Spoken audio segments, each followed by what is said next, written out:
Hello, what is up mga moms or sir ma'am? Ako po si Ralph Cifra, isang visual artist from Manila, Philippines. And today, we are done with the Iron Man Mark III ZD Toys 1/5 scale. I think this is around 14 inches tall. Wait lang, measure natin. 12. Okay, 12. And 14. Yeah, I think 14 inches tall. Mga 1/5 scale na mga ZD Toys. Hindi ko lang sure kung meron pang stock si Laruanan nito, pero kung magkaroon ng restock, punta lang kayo sa Laruanan on Facebook. Ngayon, alam ko nag-restock na yung, meron ng stock yung Hulkbuster. So if you want to have a Hulkbuster from ZD Toys, punta lang kayo sa kanyang page. Okay, balik tayo dito sa Iron Man. Ang una nating step na ginawa dito, nag-spray tayo ng flat black. Actually, matagal na sa akin to, tapos na medyo naging pending yung project. So lahat ng mga pending projects ngayon tinatapos ko na para mabawasan din yung mga list of pending projects natin. So at least natatapos natin pa isa-isa.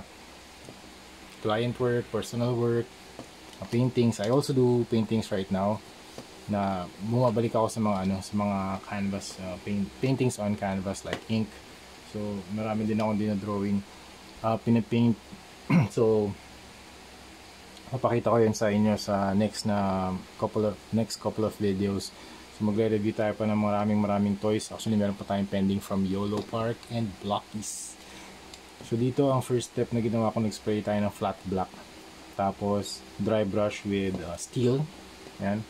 Thank you very much Hero Paints for sending all of these paints for this project, yung custom repaint projects natin. Thank you for sponsoring Ralph Cifra Toy Customs na makagawa ng mga ganitong klaseng mga projects natin.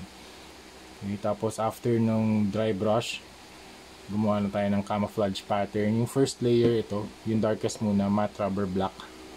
Tapos yung sunod, storm gray. And then yung sumunod naman, sage. So sa pag-create ng camouflage pattern, inuuna ko lagi yung darkest.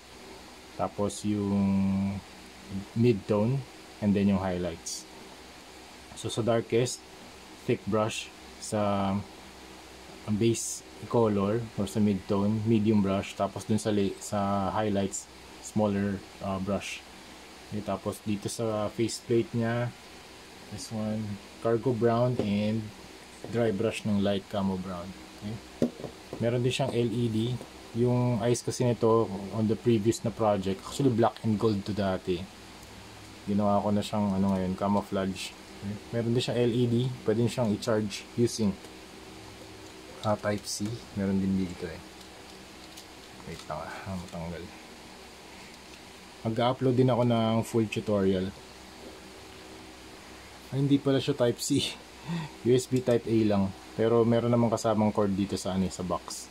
Ayan, so ito yung articulation sa sides, sa back. Ayan. Tapos ito rin na-articulate din to. Okay? Outward. Okay. So yun yung mga flaps nya. Tapos wala namang pinagbago sa articulation, ganun pa rin. So you can extend the arms. Pwede nyo ibaba, iangat yung torso. Okay? For added flexibility or range of motion. Tapos pwede nyo pa rin i-rotate yung arms. Tapos ito yung mga rockets or additional na rocket pods. Magnetic to. Stig din. Ganda rin ang pagkakagawa nila dito. Tapos ito yung replace or alternate na arm or gauntlet na cover. Kung gusto nyo naka-cover yung kanyang gauntlet. I think left. Ay, baliktad pala. Ito. Right. Yan. Okay.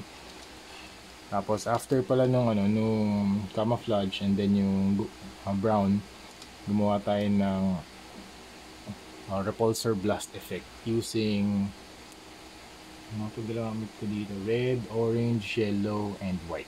Meron din dito sa paa, and ito yung mga repulsor blast effects niya sa mga hands. Okay, so yan.